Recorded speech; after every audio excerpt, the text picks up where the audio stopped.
future. Music is the future.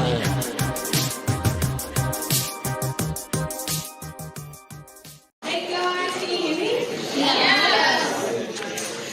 Before we get started with our panel, I just need a quick acknowledgement to country. So I'd like to acknowledge that we are meeting on Aboriginal land and recognise the strength, the resilience and the capacity of Aboriginal people in this land, the Gubbi land that we are meeting on right now. And just acknowledge elders and Aboriginal Gubbi people, past, present and emerging. Alright, let's get started. Can we all give a big welcome to our awesome music makers here?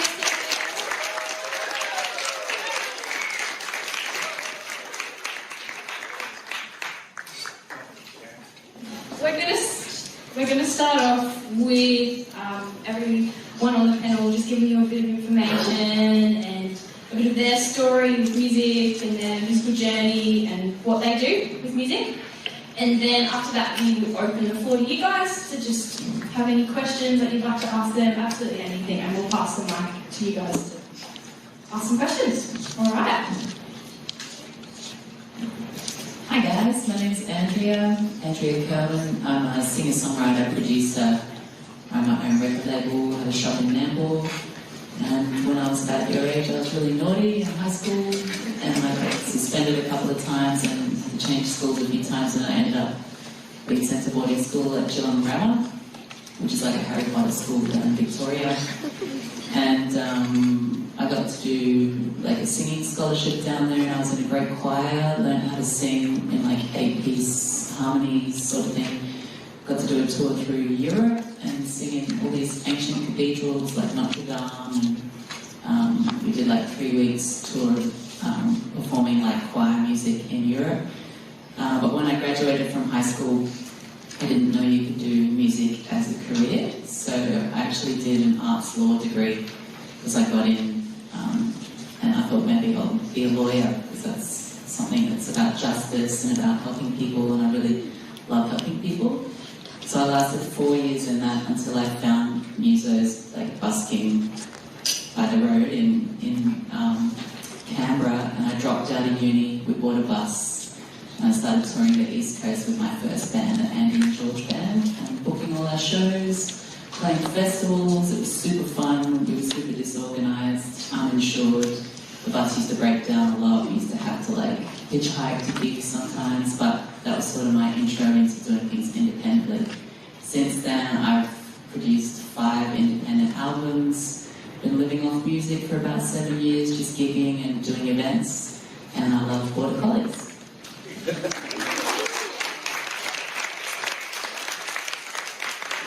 guys, my name is Hope. I go by Hope D when I do music things. I grew up in Brisbane and I went to an all-girls Christian school, and that was kind of hard for me because I knew from a very young age that I was gay, and it was very hard to feel like myself there, so I had a lot of like built up emotion, and it kind of came out when I listened to music and realised that it's something that I have a massive passion with. I started playing instruments to get out of doing ballet and tennis, and I'm so grateful for that. And when I was graduating high school, I wasn't sure what I wanted to do either. I thought I was going to be a psychologist or a chiropractor, but realised I can't be a chiropractor because I hate the sound of cracking bones, so I thought maybe psychology. But then my parents were like, why don't you do music? And I was like, but that's like not a job. I didn't think that they would let me do that. Like I had no idea let's say something like that. And they were just like, no, you love it, you do it really well, so you should just like pursue it. And I did. And it was like one of the best decisions I ever made, because being able to study that, you get to meet so many like-minded people, and you get to learn so many stories and so many experiences. And then going through uni, I played a lot of gigs in Brisbane Valley, and most of them were cover gigs, which is something that I kind of became numb to because you're singing everyone else's songs. And then until the day that I started releasing my own music, even though it was extremely terrifying, I realised that was the best thing I could have done, and that's exactly what I want to do. When I was grade 11, my dad forced me to go to Blues Fest because there was an awesome party happening in Brisbane, and I was so upset that I was missing it. And so we went to this gig, and I was just so petty and so upset. But then I got to see Hosier play on stage, and I watched him play, and he explained his songs, and he has a song called Like Real People Do, and he explained it as a love story between a grave robber and a corpse. And I was just mind blown that you can have so much interpretation in songwriting and music and so many lessons, and you can just explain so many stories throughout that. And from there, I realised that's exactly what I want to do. I want to be on stage, sharing my stories and experiences, and be able to listen to everyone else's and take it really deep to heart. And to the point where I have like a tattoo of the Mojo tent that I sort of play at with a date on it, which is super sick. My parents got too happy, but yeah, that's how I kind of realised that's what I want to do. And from there, I just bit the bullet. It was like, if I could listen to music and it impacts me the way that it does, and I know how much it helped me through so many times and so many hardships, then I want to do that for people, and I want to write songs, even though it's hard to release that kind of stuff. And I want them to listen to it, and I want them to feel something, and just make sure that people don't feel alone. So I've been doing that for about 2 or 3 years professionally, I'd say. And I was lucky enough to go on tour this year, even though it was COVID. It was like my first tour. It was so hectic because COVID was following us everywhere we went. I was getting texts from different states being like, quarantine now, quarantine now. I was like, I'm not there. I kept on going, it's chasing me. But I was really lucky to be able to come back here and have that experience in such a hard time as well. And speaking of COVID, we're also lucky to be able to I'm so lucky to be able to have experienced that, and we're super lucky to be able to keep going with this kind of thing. But yeah, and since then I just know that it's something I want to do, and it's all I do except I work at a cafe as well because I love food, and I really enjoy it, and I love talking to people, and that's really fun as well. So yeah, that's pretty much me.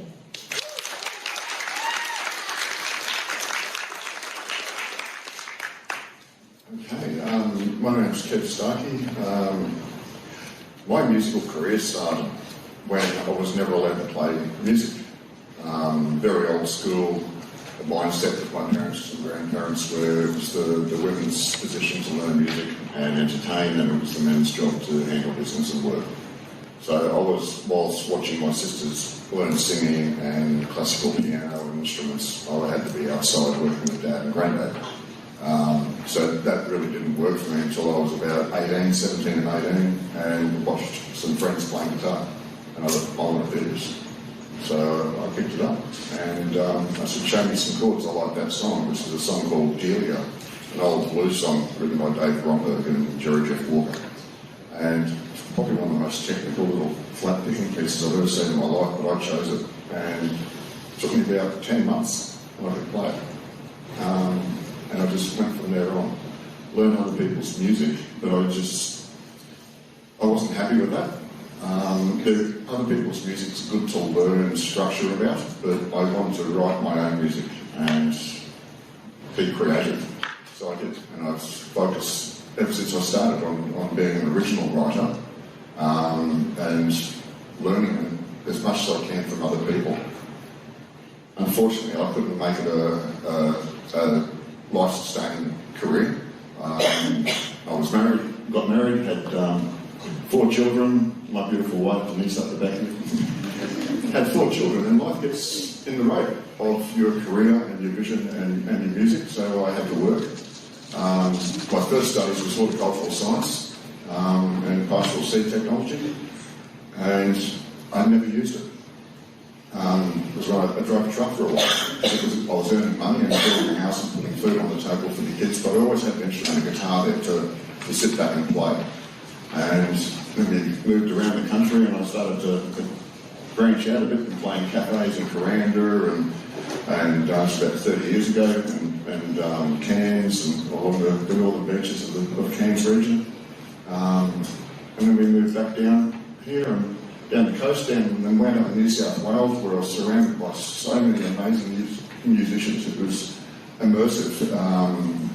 And once again, I wasn't actually in the music industry. I was working as the chairman of Aboriginal Education for Northern New South Wales and national parks at the same time as an Aboriginal ranger.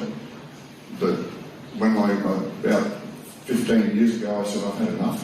We've been through it. The kids are old enough now. I don't actually have to be out there working as hard anymore. So I focused completely on a music career and releasing songs. And I took a photo when I was at National Parks, and I sold it to the National Marine Science Centre for $200.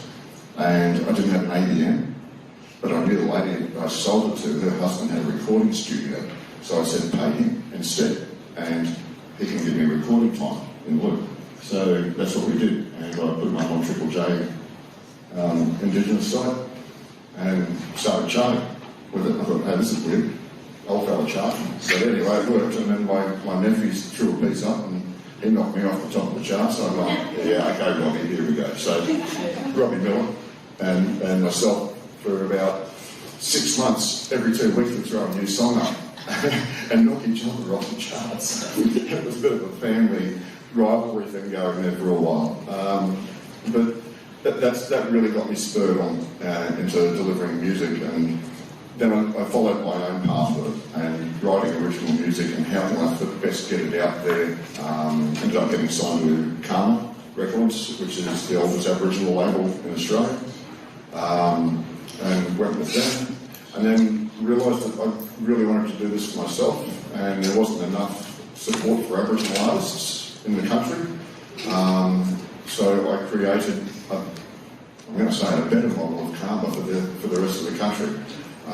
More accessible for Aboriginal and Torres Strait Islander and First Nations artists, which is Darkwood Studio Record Label Service now, which I own and run from just north of Gympie. But that's now my business, and arts consultancy, working in the arts industry, professionals, helping develop pathways for young, emerging and embryonic artists, either as creatives or industry-driven people. And that's pretty much where I'm at now, and I still perform. I performed on Sunday night, and I'm going to do another album over Christmas next year sometime, when I have the time. I think we all know what that's like. Actually getting the time to do your own music is possibly the hardest thing. So yeah, I'm going to try and take the time to do another album this year, or next. I'm not going to commit, and I love cattle dogs. Yeah. Hi, so my name's Taylah J. I guess I've always had a connection to songwriting and music since a little kid, always loved it. But it wasn't until I hit about grade 7 high school, and I went through a lot of bullying. Got bullied for my skin colour, being gay, being a woman, and I didn't know how to cope with that, so I started songwriting to cope with that. And I was so embarrassed by my songs, I didn't want to show anyone, I wanted to use them for myself. And it worked, and then it got to a point where I thought to myself, well, I can't be the only one who goes through this. So I started posting my videos, my songwriting videos on Instagram, still very reluctant, still very shy with my art. And I started getting support by family and friends to do more with it, to keep posting, to go on with it.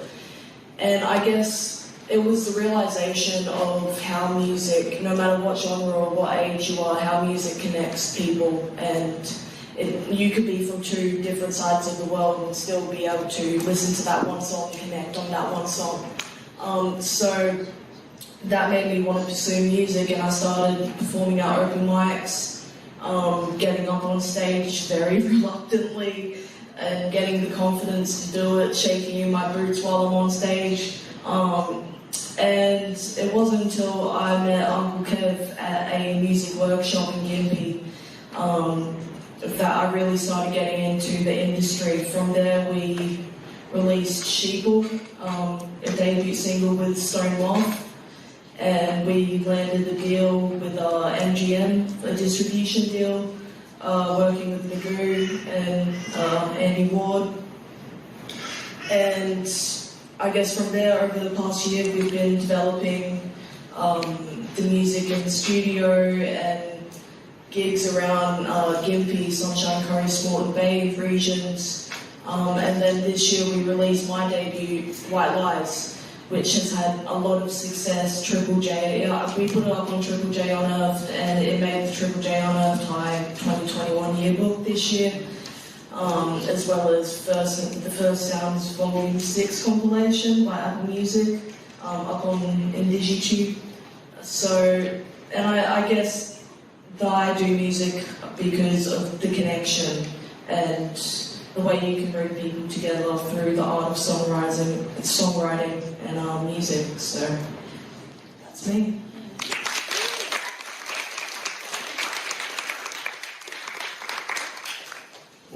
Awesome stories.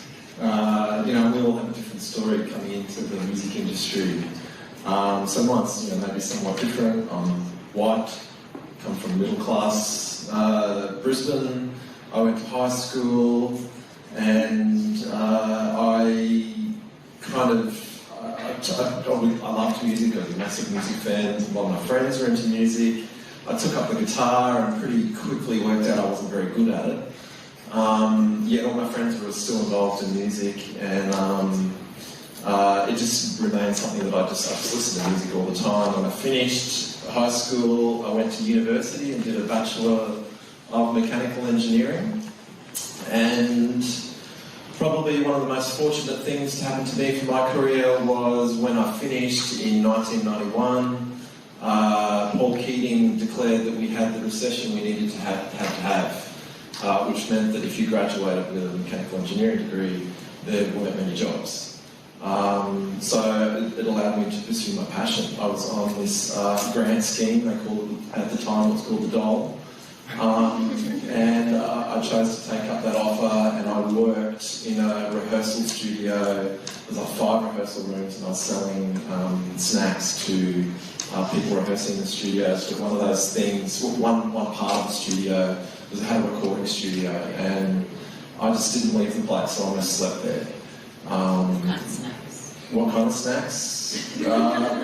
We had a dodgy moment where we had pies, but the freezer was one of those share house freezers where you open the door and it's all just ice, and you pull the pies out and you put it in the microwave, and I swear I almost killed a few people with that. But yeah, mainly chips and Coca-Cola. Yeah. But I used to have to look after the PAs and the gear storage. But the thing is, I could hang out in the recording studio. And I just fell in love with the recording studio, and I eventually moved up to being the demo boy, which meant you had to record whoever came to the door. I think everyone that worked in the studio all recorded Joe Castellano, King of the Zuffalo, at one stage, which was a traditional Greek flute type thing, which was an amazing experience. But it was through doing those demos that I eventually started recording a lot of Brisbane bands. I was mixing live as well. And, I guess it's through that period where, I'm on the dole, I'm obviously not doing very well, and I'm living hand to mouth. But, when you're young, you have that opportunity to maybe live like that for a little while before life comes along and kids and family. So I did that for a couple of years, and then eventually the recording thing kind of took off. I remember recording was all I ever wanted to do and make records. I've just always been obsessed with the sound of records. I'm not a very good musician, but I love making records. And I remember the decision one day was, at the time I was touring with a band called Powderfinger, who were not the Powderfinger you may have heard of, or your parents may have heard of, because they're old people's music now. But there was a time when this band, who eventually became Australia's biggest band, were not Australia's biggest band, and they too were on the dole and playing a lot of gigs but not earning a lot of money. I was mixing for them, and I remember there was another national tour coming up, or the other thing I could choose was going to Thailand to record Regurgitator's first album. And once I did that, everything just kind of rolled from there. It gave me a national profile, and I started working all around the country. So now I find myself, I've owned a couple of studios over a couple of years. I've always kind of tried to keep my price down and keep myself accessible, because it's very easy once you have success to charge a huge fee and then no one can use you. And the best way to do that was always keeping the recording costs down. So I've owned a couple of recording studios because of that over the years, and probably having family and trying to keep food on the table. The music industry is very up and down, and you do have to have a portfolio career. I'm sure everyone here, Andrea, you play gigs, but you also book shows and you consult people, you've got your record label, there's lots of other things that we all do that complement music. And I think for me, when I had a mortgage, a recording studio, 2 young kids, I was drawn into academia, and perhaps, you know, I'm getting a bit older. It was like it's time to pass on some of my knowledge and stories to the younger generation. So I work here now at the university where I'm a lecturer, and perhaps later I'll tell you about the Bachelor of Music that we have here. So are we throwing open to questions now? Is that who's going to do the mic? Yeah.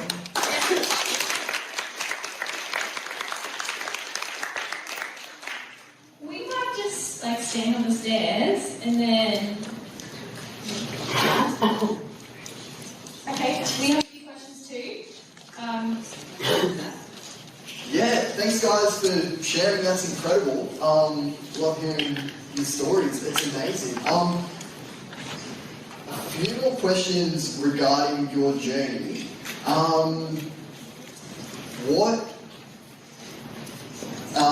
What do you enjoy most about your field?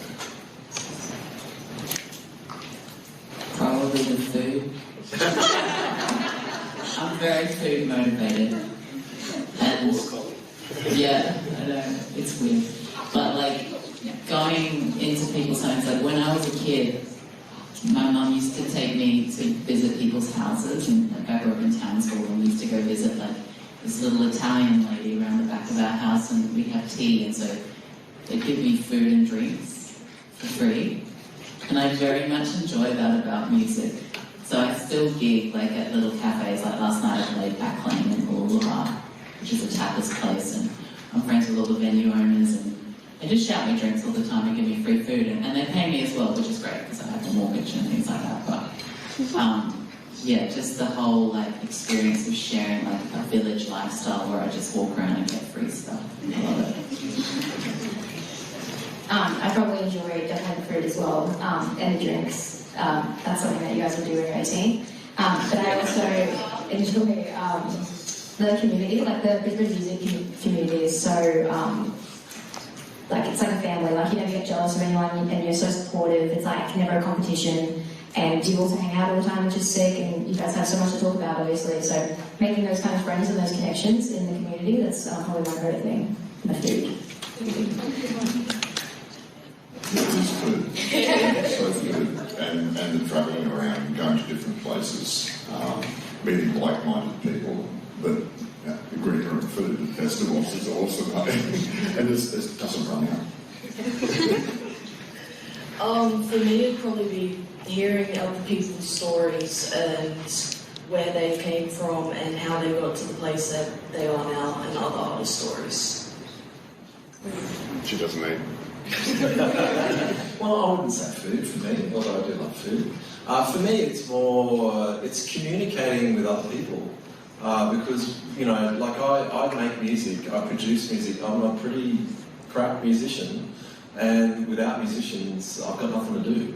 So it's all about communicating with musicians, and it's about the meaning that we're making in the studio. Like, everyone has a story, and I love getting to the bottom of what the story is in the song. Even some people don't know and won't tell you, but you still make a connection with the music and try and enhance the meaning that's being made in the song. And I just love that. I'm addicted to it. So yeah, meaning. That's it for me. And communicate.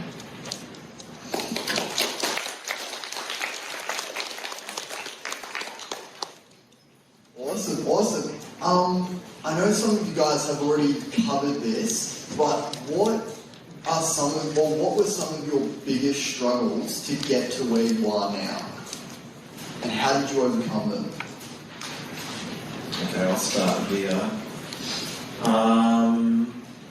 Well, it was probably that period early on where you're trying to establish yourself. It is a difficult period. And like the music industry is different now than what it was 30 years ago when I was starting. So, you know, I should say that number one.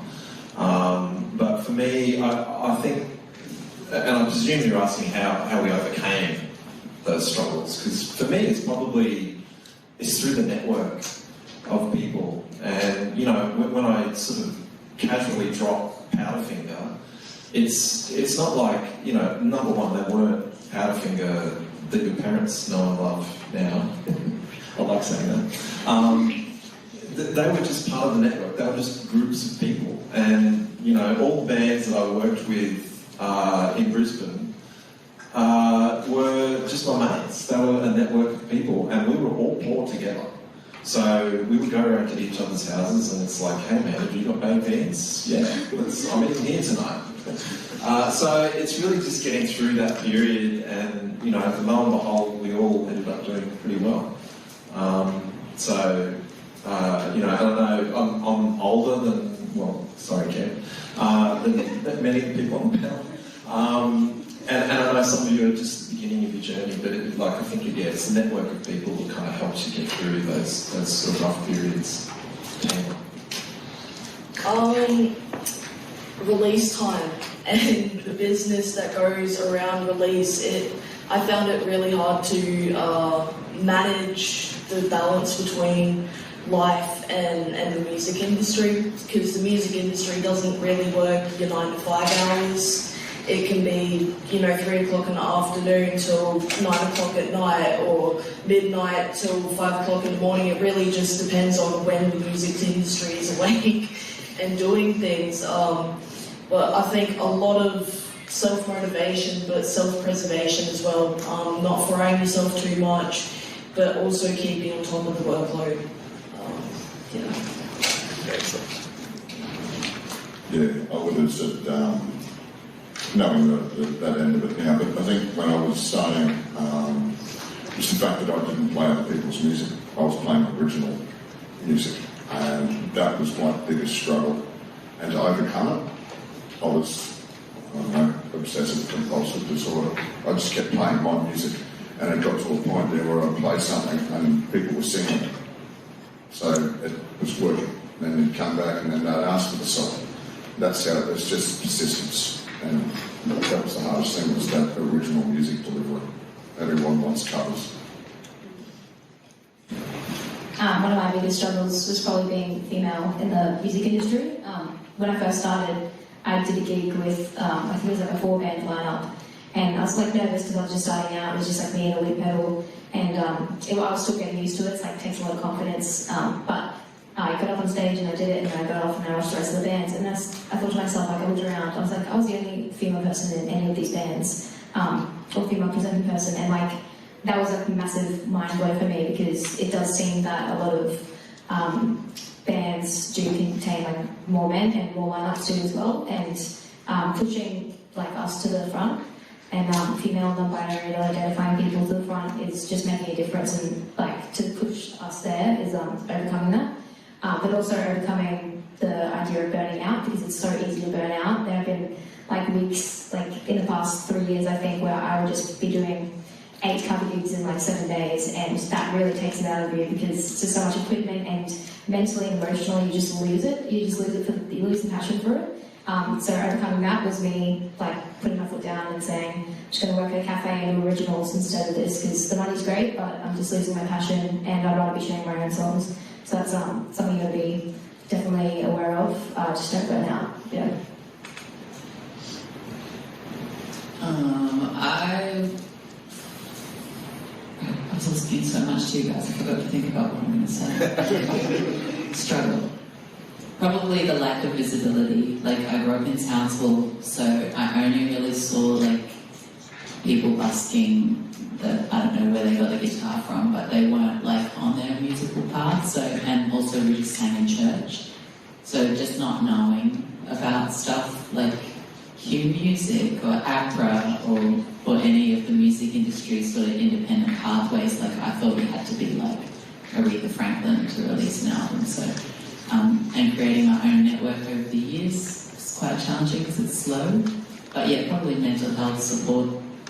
As female LGBT artists, there weren't many platforms as I was coming through. I'm 36 now, so just creating those and trying to create a platform for other artists to connect to an audience.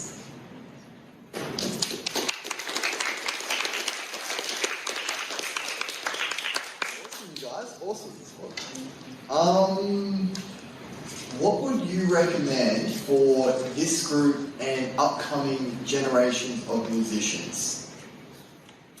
Do we have any people who do music in here, or is it handy if you do music? Yeah, there's quite a few. Anyone who writes original songs? Yeah, so quite a lot.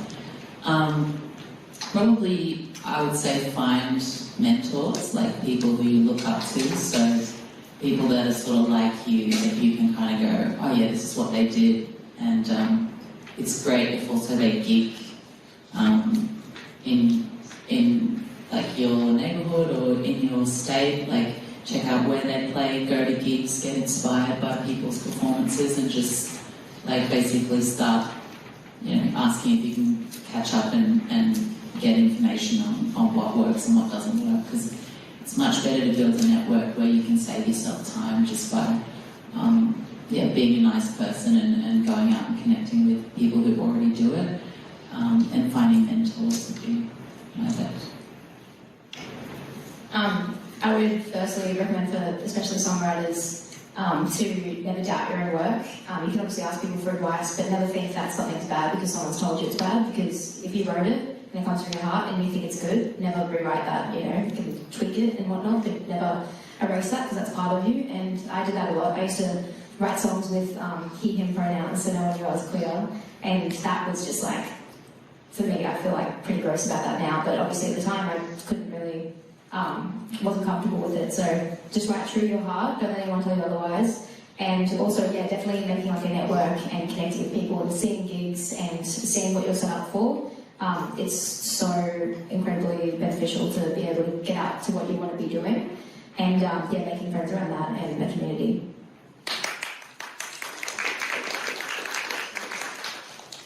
I've been inclined to say don't ever stop writing, or don't give up writing original music, because you can't have a classic hit if you don't write an original. So if no one writes original music now and performs it in 10, 15 or 20 years' time, you're not going to have a new classic hit. We're still going to be listening to stuff we've heard 40 years ago. And another thing would be never discount the age group in the mindset of musicians and creators. You could have someone 14 on stage with a 70-year-old or an 80-year-old, and there might be that much age gap. The minute they walk on stage, there is no age gap. It's a mindset. Always, and that's experience. Always believe in yourself. Don't doubt yourself. Like, it takes a lot of self-confidence and a lot of self-motivation, but once you get there, don't doubt yourself. And another thing would probably be, don't lose yourself as well. It can be really hard to stay focused and stay on track within the industry. Don't lose yourself, stay humble, stay focused. Awesome. I think probably the most important thing for me is to be passionate. And, you know, you might think music, you know, I love music, but, you know, that's not a career or something like that. But it can be, you just need to be passionate about it, you know. So, like, I followed that road of what my parents wanted me to do, like STEM, engineer, you know, they earn heaps of money, you'll be happy.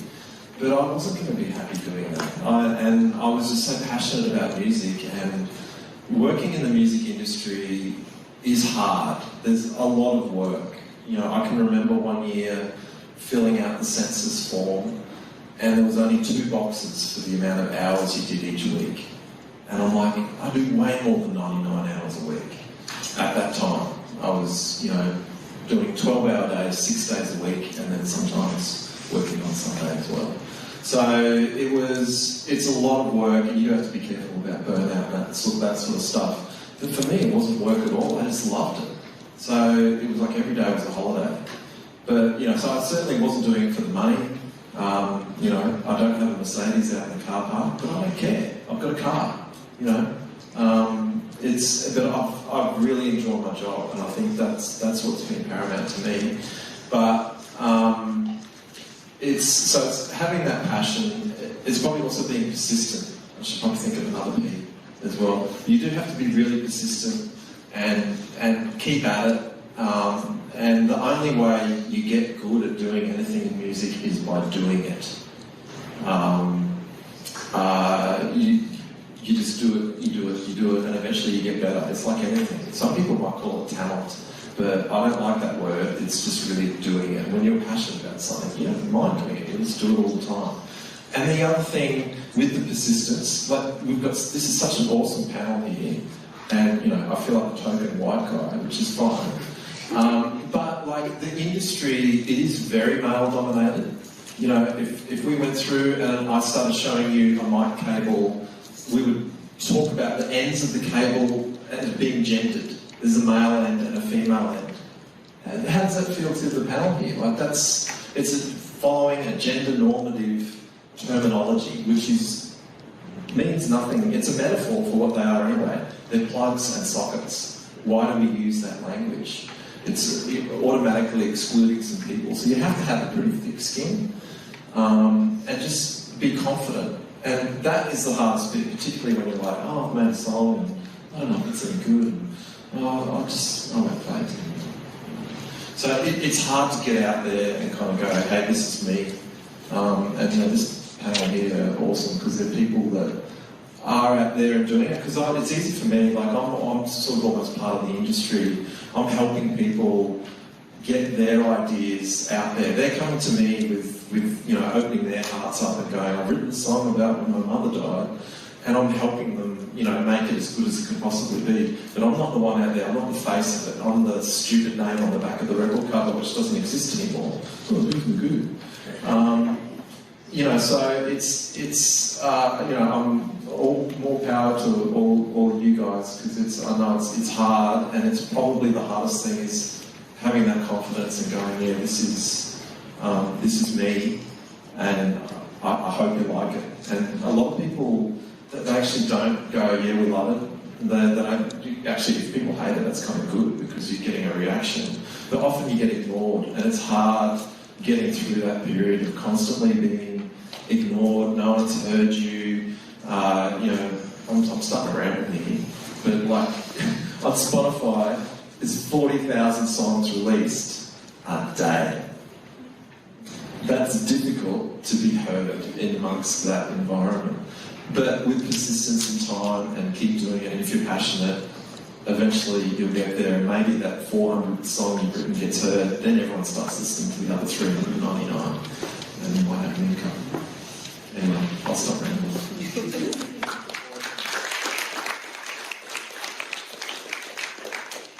Yeah, thank you so much for sharing, guys. It's incredible to hear from you.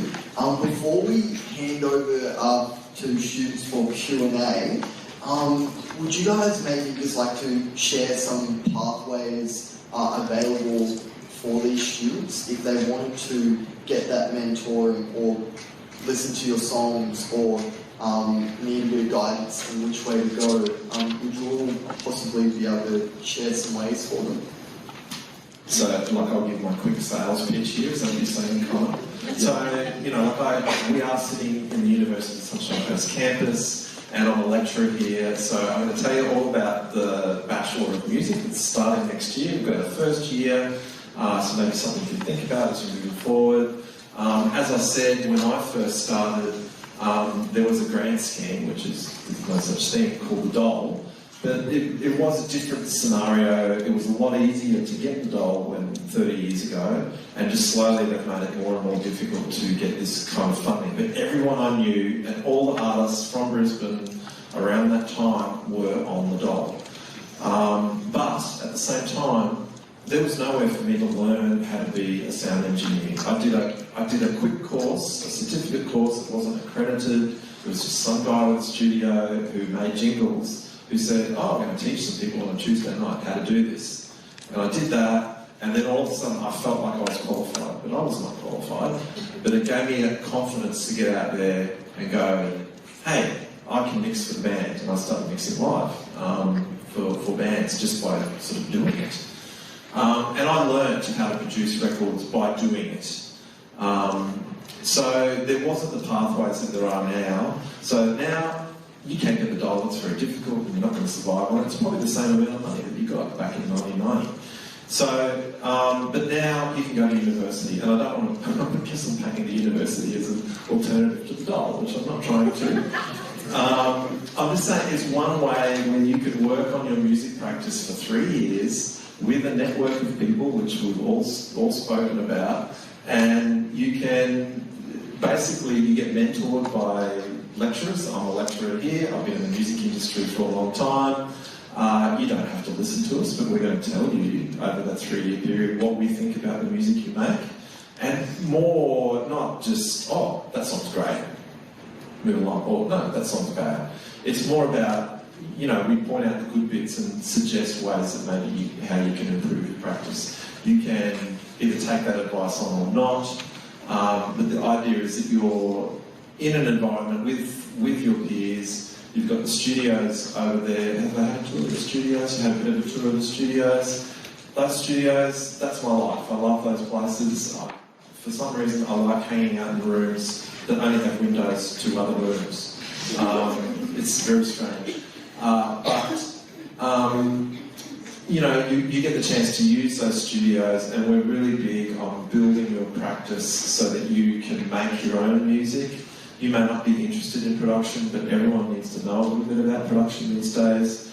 We work a lot on songwriting. You may just want to be a sick guitar player in a band. It doesn't matter, you still need to know a bit about songwriting, and we actually take you through performance. You might want to be a producer, but I've performed on stage, and I know it's really helped me in my production practice, knowing what it's like to stand on stage with the lights on and with crap sound coming through the wedges. So we focus on those 3 areas: songwriting, production and performance, and we put you in a whole heap of different situations where you're going to do those things and hopefully make friends and build a music career. Like, we also take you through, I keep looking at the panel, but there's no one else here from USC, or a fellow from USC. So yeah, Kev is an esteemed fellow at the university. But we take you through, in the first year you will do performances to the university, to your peers. In the second year it's more of a to the community, where you might do some busking as a performance thing. And in the third year we take you through an actual industry showcase where you make a recording and you will put on a gig, and we invite industry people to that gig. I'm going to stop giving you the sales pitch, because these guys will give you some other avenues. It's not the only way, but it's a cool way, and it's my job and I love it. So think about it. Quick question before you pass Yes. the mic. Is there an opportunity for kids to do Head Start programs in Yes. music subjects while Yes. they're in high school? Yes, so if you're in grade 11 and 12, we do have Muse 100 as a Head Start program, which will get us a little sample of the songwriting and the production part of the music program. And it's a great initiative. We love having high school kids in the class. And They apply through their schools through the schools. in Year 10, Yes. Year 11 and 12. Yeah, you can do it in year 11 or 12, so yeah. But yeah, it's basically you're doing one subject, a university subject, while you're at school. The school makes time for you to do it in your timetable, and you get to have some fun with us university lecturers who don't have the same restrictions as school teachers. I don't know what else to say. Thank But you. yeah, it's, yeah. Thank you. When you're first getting into the industry, I think it can be really useful to go to forums and industry workshops and network with other artists, other mentors, producers, engineers, publicists, anyone you can find really in the music industry. I think everyone always has some knowledge that could be useful for you. Even if it seems as boring as some of them can be, and as much as they can wear you out, they definitely can hold some vital information that can really help you kickstart your career. Yeah.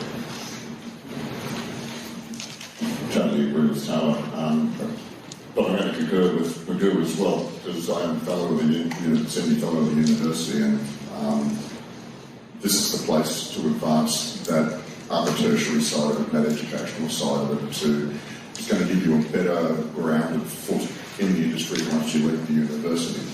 But as Taylah said, local councils and local government regions will run music programs, music workshops, mentoring programs, songwriters, even in your community, you might have songwriting workshops that just individuals will run. It may not be from the council, or go and have a look. It may not be up what you want to do, but have a look. If you don't go, you'll never know. And just, as I say, that'll put you in touch with other people, other avenues. How are they going to write and release a song? How does this person write and release a song? How does that person produce that? Everyone's different, but we all are of the same vision for our craft. Totally agree with everyone. I know they're kind of scary to go to at the beginning, but if you have a music friend or just a friend that will go with you to any nights or meetings that are music industry related or even music related. But even before that, if you know the kind of music that you like or whatever path that you want to go on to, just YouTube a bunch of interviews of that person or that field, because that's so helpful as well.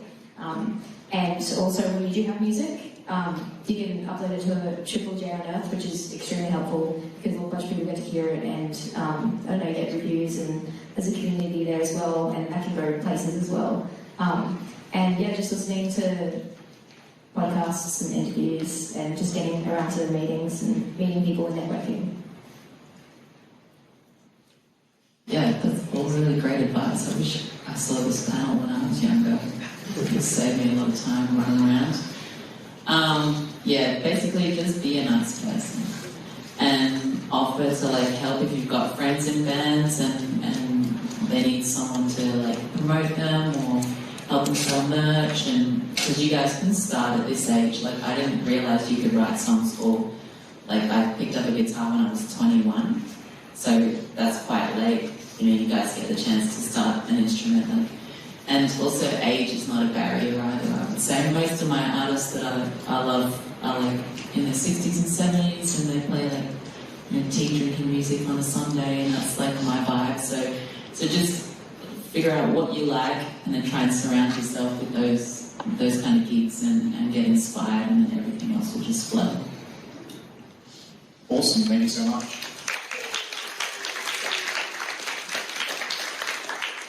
Alright, so we're going to the students for some questions. So this question is going to be for the panel as a whole, or if specifically you want to ask one of the panel members, that's okay too. Does anyone have any? Cool, we'll head up this way, go around.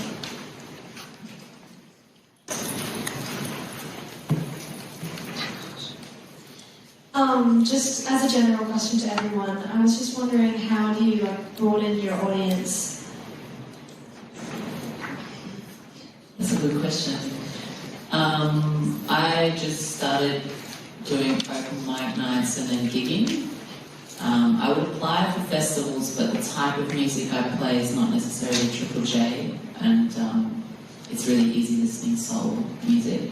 So I've just gone out and tried to befriend every person that's come to my gigs, and now that's worked out that during COVID I could open up a shop and they'd all buy merch and join my Patreon page, and so it's really they see me play and then they book me to play their 60th birthday parties kind of thing. So my audience exists mostly outside of the internet, which I'm totally cool with.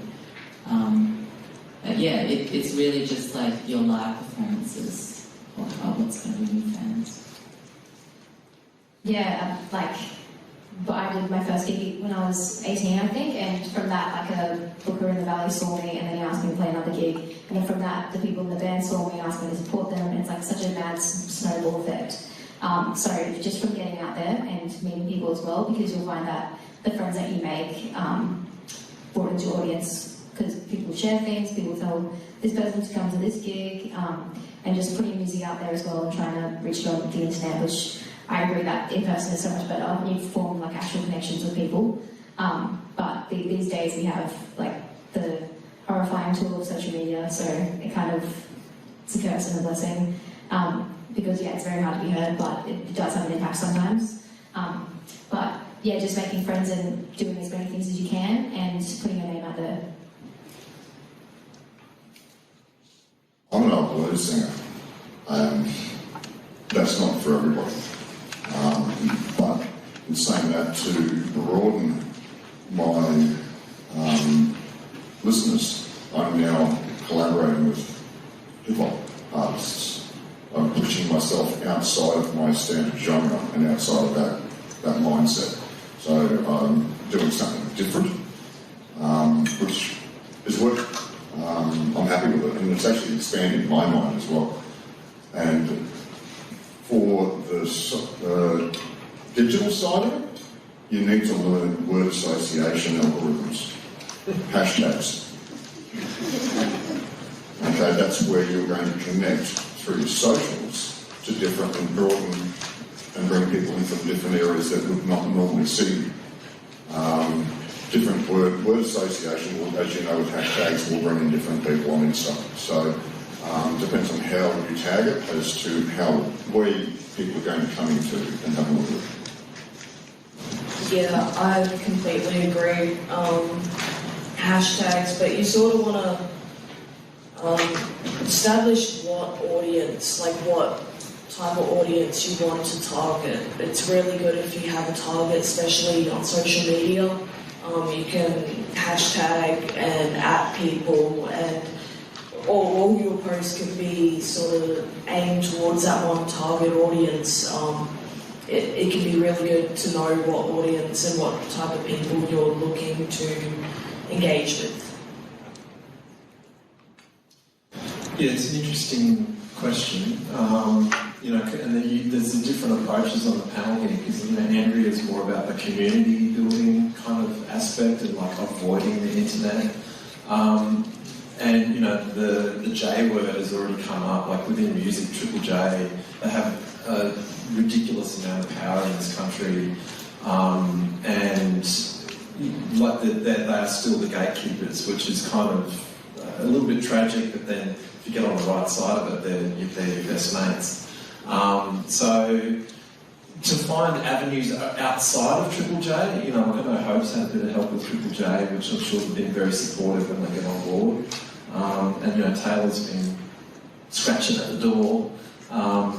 But there are ways around Triple J and the internet, as everyone as Kev's talking about, hashtags, working the internet. Like Patreon is a pretty awesome thing to actually start building, where people will actually pay you to, it might be $1 a month, but they're actually paying you to be creative, which is pretty cool.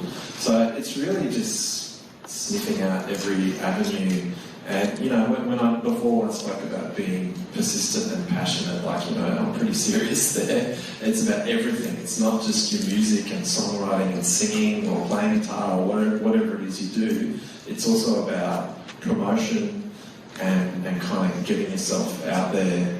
I guess I'm a little bit more old school. I love the kind of networking. Your friends are your greatest, they're going to come, friends and family.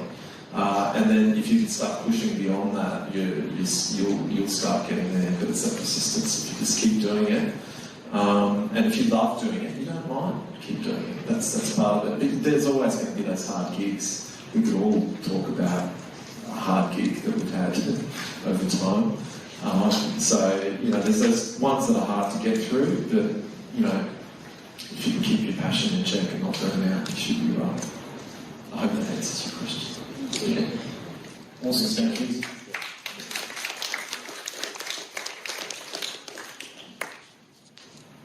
I know this question has been kind of answered, but what genres of music are most fascinating to you? I'm going to go first because genre is not really a thing. Genre is a marketing term that has been given, I see James laughing, that record labels use to silo off different types of music, and over time it's actually even been skin colour. Before 1949 the charts were divided between pop charts and the race charts. They were called race records if you were not white. So, and those divisions still kind of hang around a bit today. We all know Lil Nas's Old Town Road that came out as he was trying to get into the country charts, and the country charts were like, this isn't a country song, but then Billy Ray Cyrus happens to be white, sings on it, and the next minute it actually went to #1 on the pop charts, just bypassed the country charts. So there's a lot of troublesome things around the term genre. So I prefer the term style, but it's just semantics in the end. So I'll try and I'll get off my soapbox. I'll settle down. As far as me as a music producer, I just love it when people are communicating meaning. So whether it's soul, hip hop, R&B, rock, pop, I love it all. So that's my thing. But I think if anyone in the room is interested in recording music as there being their primary kind of money earning thing going into the future, you kind of have to be a little bit. You can't just go, oh no, I'm only into black metal. If you do that in Australia, that's great, but you're probably not going to get a lot of work, and you'd be better off moving to Norway, where you're surrounded with a lot of black metal bands. But in Australia, I've worked with so many different genres, and I actually quite like mixing up the genres. Anyway, I'll pass it over. Yeah, I completely agree. I grew up a big hip hop and rap head, and I still am. But if you have the ability to, I guess, get over that creative barrier and enjoy other genres of music, it really does help to not just stick to one and to go outside your boundaries. But for me personally, I enjoy anything that has a story in it and is telling a story. Styles of music? Yes, styles of music, I love it, yeah, and I totally agree with what you're saying there. It's, Taylah put out a piece 12 months ago with a band called Stone Moth, and the track was called Sheeple. They'd never met pretty much before the 8 hours when they wrote the song, and you've got pretty much a heavy metal drummer, a thrash bass player, a acid rock, jazz fusion guitarist, and a soul singer and a hip hop artist in the one piece. What a mash! But damn it, what a game! Check it out, Stone Moth Sheeple. It's on YouTube. It's pretty good. But that just goes to show that really there's no set genre as such in music. It's just a pigeonholing effect that the industry likes. It makes it easier to do a stock take, I think. More than anything, it just makes it easier for the industry to do a stock take. That's so true. I have definitely been learning a lot about genre recently. I guess I make like indie pop rocks kind of style, but I feel like genre is also a bad word because it kind of can deter you from listening to certain types of music. Like I never knew that I was into blues and soul, jazz. My God, I love jazz, and I love it actually stopped me from listening to Justin Bieber's latest album, which I love. Like, I love that album, it's so good. And I never thought I would, because I just have this idea of Justin Bieber, his style, and that can just deter you from learning all about that kind of stuff and hearing things that you actually really like, and you might even go down that path. So, yeah.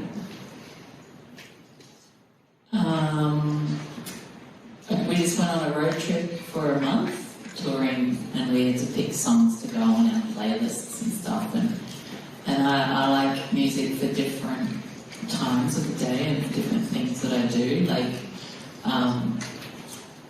Driving, I can see why a lot of artists on Spotify get a lot of streams because people spend a lot of time in their cars and they're so good to listen to when you're driving. So, but yeah, anthem songs grow old pretty quickly. Everyone in our tour van was gay, which was just a random side note. The Woodford Folk Festival put us all in the one tour, but there was this iconic Aussie folk singer named Judy Small, and I'm playing the National Folk Festival next year and I have to cover one of her songs. And she writes these super cheesy pro-gay anthems, So we put that on as like our start of driving on tour every day, and we throw our arms out the window and it goes, lesbians, lesbians, I can be a lesbian. And that lasted for 3 days before we got totally over it. So really, I like music that has like deep lyrical content, different melodies that you hear something different every time. So I tend to like maybe listen to some pop songs once or twice, but really good pop songs I love as well. The girl that was on tour with us was a huge Taylor Swift fan, so we listened to a lot of Taylor Swift in the tour band. But it can be anything, but like the longevity of the songs is what I really enjoy. Awesome. Just because they've been so in-depth, it's amazing. So we had 2 people have their hands up before. There's one over here and there's another one over here. Yes, awesome. What was your best experience or funnest experience during your whole career so far? That's a good question. I would say playing music doesn't bring me the most joy. Like I write songs, and writing songs is a very therapeutic process for me. But the performance of them, I was sort of like not as into that side of things. Like I always feel like that's the work side, and then I get off stage and it's like, yay, I can hang out with everyone now. Especially now that I have like a 13-piece band, because I'm listening as a producer would to all the parts and going, damn, you hit a wrong note. Like, you know, you're controlling what's happening on the stage and then presenting it. So I would say, like, I know it seems weird, but like any gig where there's like dogs around and animals and kids and community, like that's what I love the most. So I play like the Monday markets a lot, and I get so excited when people, you know, bring their dogs and the food aspect and things like that. I actually wrote the jingle for your Monday markets. It's so much I love playing market gigs and stuff. So to me, it has never been about becoming famous or making lots of money. It's just about being a part of the community and sharing. For me, it's probably my bandmates are like some of my best friends, so we just have the best time on stage and like the best banter, and then also getting off. Like that's actually probably the funnest part for me as well, because you get to talk about it and you get to just like share in that moment together. So it comes back on community as well. And when I'm playing, like sharing the stories that I tell and seeing faces and seeing how they impact people. That's the funnest part for me as well.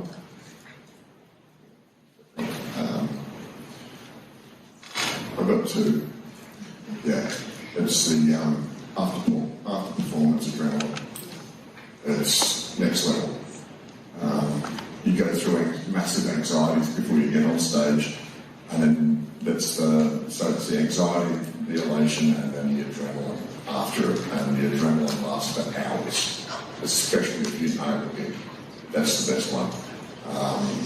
And the best feeling I've had was probably Saturday night, and it was watching this young girl on stage, and the emotion and the delivery of her piece was the best I've ever seen it delivered, and you couldn't get a smile off my head, and it wasn't me performing, it was her.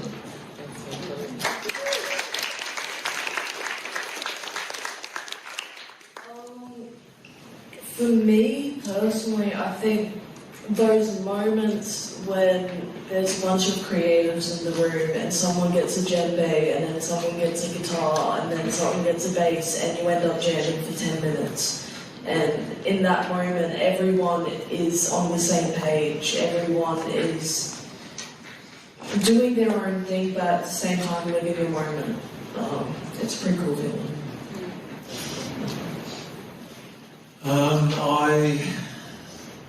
I'm going to talk about a record I made like 20 years ago from an old man, but it was just so much fun. It was a band called Custard, the record called Rama. It landed in the 2 Rolling Stones did a thing of 200 greatest Australian albums of all time. It was in there, I was pretty chuffed about that. but yeah, we just had so much fun, and I think having fun when you're recording is really important. A lot of people just think, oh, this is the moment, this is going to be it, I'm going to listen to this forever, it's going to be perfect. That doesn't have to be perfect. It just has to express an idea, and a lot of people get lost in the seriousness of the situation and all become too kind of correct. And I think having fun in the studio is really important, and I enjoyed making a lot of music. I love working with my wife. I love making Go Chan's Unit, which is probably the record I hang my hat on the most. It was a heap of fun. But this custard record was just a heap of fun. You should go check it out. The main song that's called Girls Like That Don't Go For Guys Like Us, and it was a great record.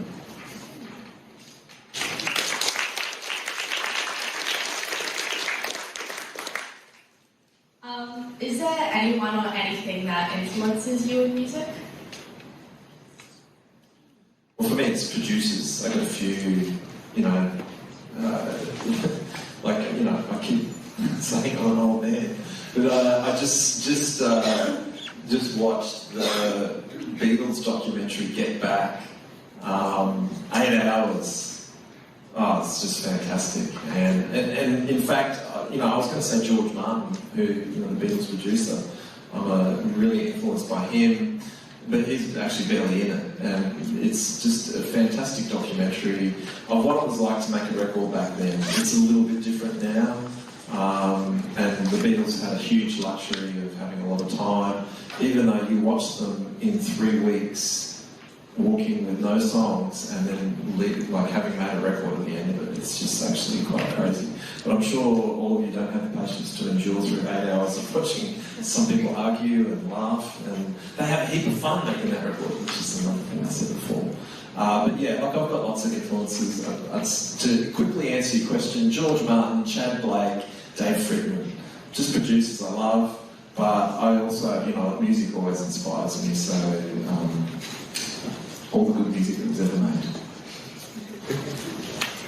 I'm personally really inspired by the old school rap, Wu-Tang Clan, Tupac Shakur, Biggie, all of those rappers, but if I was to be inspired by anything writing-wise, it would definitely be just life and writing about real-life experiences. It could be the smallest thing, and you can write a whole song about the guy down at the bus stop. And it becomes just being able to take just a small real life experience and lyrically turn that around into a whole song that everyone can connect to and enjoy.